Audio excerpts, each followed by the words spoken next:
In this guide, I'm going to show you how to turn off NFC on Android phone, step by step. This is Aiden from JustBoz, and before we get into this guide, make sure to like the video and subscribe to the channel with all notifications on. It really does help with the channel, and it lets us know that you want more content like this, so we greatly appreciate it. If at any point throughout this guide you did have any questions, just ask them down in the comment section below, and we can help you out further. I'm going to be doing my best to reply to every single comment down there.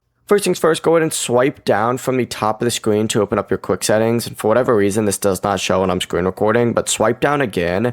And in this section, you need to find the NFC option. Simply go ahead and select it, and you can tap on that to turn it off. You can also press and hold the NFC icon to open up the specific NFC settings. And then from there, you can turn NFC off directly or manage things like your default wallet and other NFC services. This can be super useful if you only want NFC enabled for certain features such as digital card key, but don't want it being used for payments or other services. Before you do leave, make sure to like the video and subscribe to the channel with all notifications on. It really does help with the channel, and it lets us know that you want more content like this. We'd greatly appreciate it. And if at any point throughout this guide you did have any questions, just ask them down in the comment section below, and we can help you out further. I'm going to be doing my best to reply to every single comment down there. Peace.